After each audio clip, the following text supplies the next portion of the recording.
Every year, billions of dollars are spent designing toys for children, safety tested, government approved, sold in every major store on the planet. But some of them were killing kids the entire time. Not because of freak accidents, not because of one unlucky child who used something the wrong way, but because the people who made them either didn't know what they had on their hands. These are 4 toys that should never have been sold. Lawn darts. Lawn darts looked completely innocent on the shelf. Bright plastic fins, cheerful packaging, a picture of a happy family playing in a summer garden. The game was simple enough. The rules were simple. Throw the dart, land it in the ring. That was it. The kind of thing you'd pull out at a barbecue. What the packaging left out was that each dart was a foot-long metal spike with a steel-weighted tip designed to drive itself into the ground on impact. When thrown at full speed, a lawn dart generated an estimated 23,000 pounds of pressure per square inch. For context, that is enough force to go straight through a human skull. And it did, multiple times. Between 1970 and 1988, lawn darts put over 6,700 people in emergency rooms across America. Most of them were children, not children who were playing the game wrong, but children who were just standing nearby when one came over a fence. The dart didn't know the difference between a target ring and a head. What makes the history of this toy genuinely dark isn't the injuries.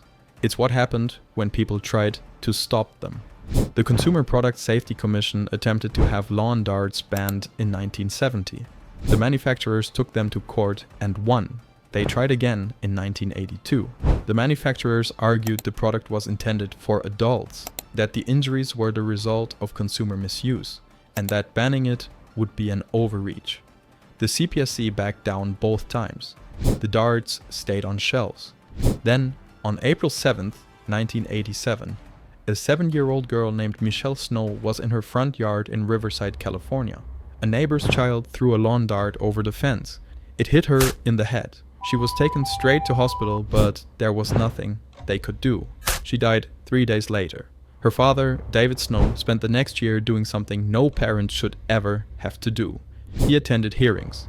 He sat in rooms with lobbyists and lawyers and brought photographs of his daughter. He requested that the CPSC send warning letters to retailers. They declined. He pushed for an immediate ban. He was told to be patient. Eventually, the pressure became too much to ignore. In December 1988, lawn darts were permanently banned across the United States and Canada. That was 18 years after the first recorded death, and 17 months after Michelle Snow. Gilbert U238 Atomic Energy Lab. In 1950, the A.C. Gilbert Company released what it marketed as the most educational toy ever made for children. To understand why this existed, you have to remember what 1950 felt like. The United States had just dropped atomic bombs on Japan. The Soviets had just tested their first nuclear device. Every government in the West was pumping money into atomic research, and nuclear scientists were being treated like rock stars. Alfred Carlton Gilbert, the same man who invented the erector set, looked at that moment and saw a product. The Gilbert U238 Atomic Energy Lab came with a Geiger counter, a cloud chamber for visualizing radiation particles, a spinthariscope, an electroscope, a full instruction manual, and 4 actual samples of uranium ore, real uranium, inside a toy, sold in stores, recommended for children aged 10 and up. The kit cost $49.50, which is roughly $600 in today's money. Gilbert promoted it personally in interviews and advertisements, saying it would inspire the next generation of American scientists and help the country win the Cold War. The box told parents the uranium samples were safe, and in a technical sense, the radiation levels were low enough that brief exposure probably wouldn't cause immediate harm. But uranium 238 has a half-life of 4.5 billion years. Prolonged exposure to uranium causes radiation sickness, significant kidney damage, and dramatically increases the risk of cancer. The working assumption behind the toy, that a 10-year-old would handle radioactive mineral samples carefully, store them properly, and never inhale any dust, wasn't really a safety assessment. It was hope. The toy lasted 1 year on the market before it was discontinued. Despite Gilbert's confidence, the toy never caught on. Fewer than 5,000 kits were ever sold. Those kits are now collector's items. Some still have the original uranium samples inside them. The samples will be radioactive for longer than the Earth has existed. Aqua Dots. In 2007, Aqua Dots were everywhere. They were tiny colored beads that bonded to each other when you sprayed them with water, letting kids build pictures, animals, patterns. Harmless looking. They won Toy of the Year in multiple countries. Parents were buying them by the million. Stores could barely keep them on shelves. Then 2 children swallowed some beads and fell into comas. Scientists analyzed the chemical coating. What they found was 1,4-butyneediol, a compound that the human body doesn't simply pass when ingested. Instead, it metabolizes it, converts it, turns it into GHB, the date-rape drug.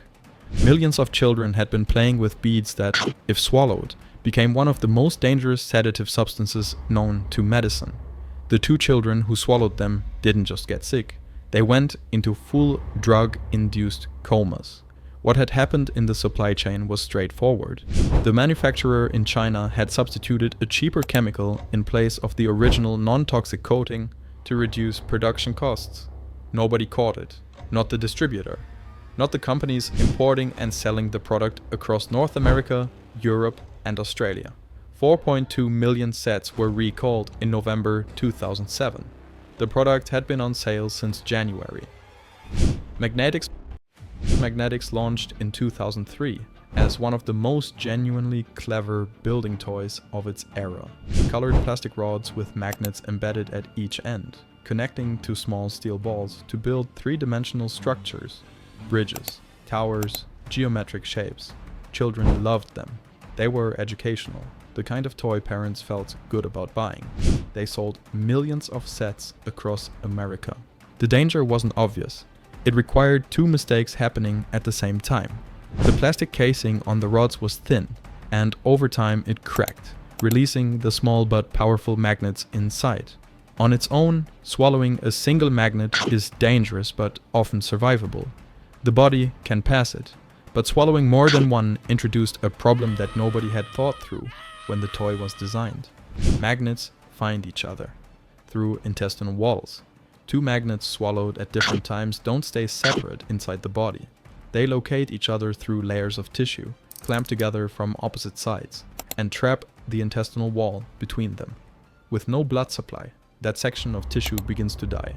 The intestine perforates. Without emergency surgery within hours, it's fatal. The manufacturer, Megablocks, started receiving complaints about loose magnets in 2004. They put out a statement saying they had no record of injuries. The product stayed on shelves. On March 31st, 2005, a 22-month-old boy named Kenny Sweet swallowed 9 Magnetix magnets. They found each other inside his body. He died. 3 million sets sat in stores for 4 more months. When the recall finally came in 2006, at least 34 more children had been seriously injured. Megablocks renamed the product Magnetix, updated the packaging and continued selling a version of it. A child died. They changed the name and kept going.